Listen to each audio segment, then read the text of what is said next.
With no toilets, how did Viking sailors avoid sickness on the open sea? 65 gentle souls, one graceful vessel. The North Sea stretches endlessly below, a vast expanse of rolling waves and quiet depths.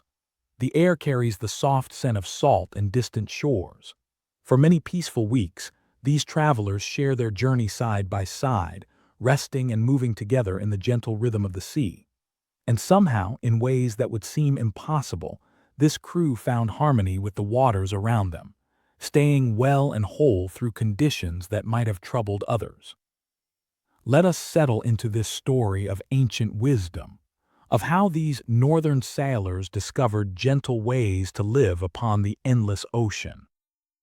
Picture, if you will, a narrow vessel built of overlapping oak, sealed with care and patience. Every detail of this longship reflected a thoughtful balance, a quiet understanding that some things matter more than others. The shallow bottom allowed it to float gently in rivers and along sandy shores, while its open sides let the fresh sea breeze flow freely through. These builders chose simplicity and purpose over complexity, and in doing so, they created something that worked beautifully with nature rather than against it. In the summer of 1904, Norwegian farmers working peacefully in soft blue clay uncovered a dark shape resting deep within the earth. It was a preserved vessel, protected for 1,000 years by the gentle embrace of the peat around it. The excavation unfolded slowly over many patient months. Archaeologists carefully cataloged carved wooden posts, a four-wheeled cart with its wheels still intact, textile fragments showing soft patterns of ancient dyes, and kitchen vessels that spoke of daily life long ago. Yet in all this careful searching through this floating household, they found something quietly remarkable in its absence. There were no stone hearths designed for shipboard use, no bronze containers, no chamber vessels, no spaces set aside for the body's natural needs. This pattern held true across every vessel they would ever find.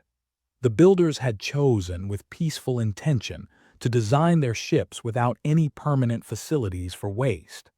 This was not oversight but gentle wisdom, for it created both a challenge and a beautiful solution. The vessel's most distinctive feature was how close it floated to the water itself. Stand at the bow, and the ocean rests there within arm's reach, like an old friend waiting patiently. This closeness made everything else possible.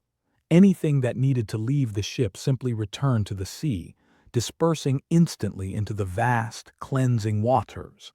The moving salt water welcomed whatever came its way, diluting and carrying it away within moments. For calm days, this simple system worked with quiet perfection. And when the seas grew restless, when standing at the rail became less comfortable, simple wooden buckets served their purpose briefly before being emptied overboard at the first gentle opportunity. Nothing was stored, nothing was allowed to linger. The travelers understood their vessel as an open platform moving through the world, not a sealed container trying to keep the world out. The ocean did not merely receive what they offered. It embraced and transformed it, providing a natural cleansing greater than anything human hands could build. These graceful vessels drew barely a meter of water, allowing them to beach almost anywhere. Sandy coves, quiet gravel shores, peaceful river mouths. The crew would wait for a favorable tide, then let the natural momentum carry them gently onto shore. Within moments, they could step off into shallow water and feel solid ground beneath their feet. What had been a shipboard challenge became a brief, temporary matter, for land was never far away. Over 200 resting places stretched from Norway to distant Newfoundland. These were not formal harbors but natural gifts, protected beaches with fresh water nearby and flat ground for peaceful camps. Every landing became a moment of renewal. The sailors would disperse quietly inland, letting the earth absorb what the sea could not. Cooking fires, which were not possible aboard the moving vessel, could finally warm their meals. Clothes could be washed in gentle streams, and bodies could be refreshed with sand and cool water. A woman's grave in Greenland revealed a leather pouch containing a double-sided bone comb, its teeth worn smooth from daily patient use. These northern people valued cleanliness deeply, making it part of their weekly rhythm.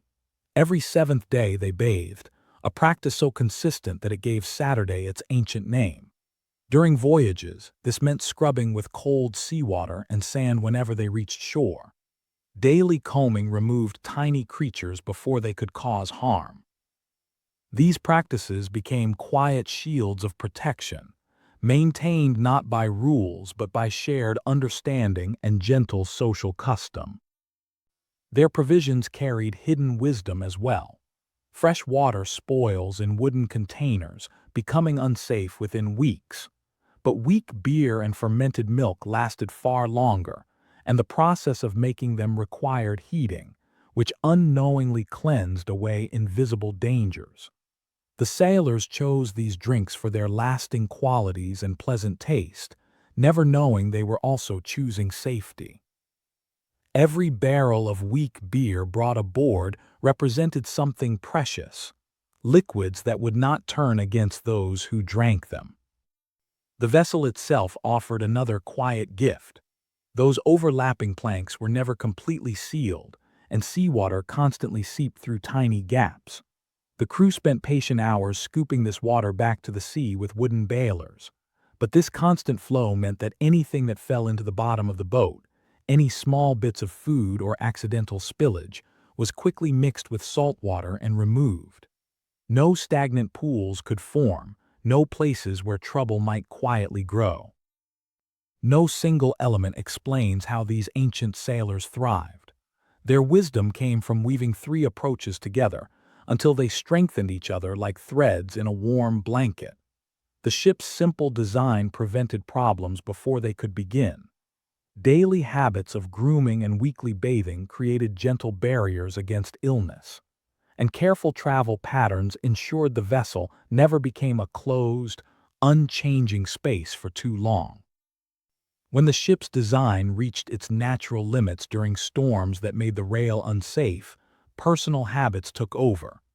When exhaustion made those habits difficult, planned stops on shore allowed everything to reset before any small troubles could grow.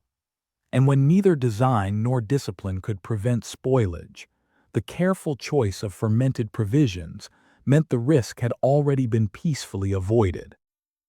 The lesson drifts down through the centuries like leaves floating on a quiet stream.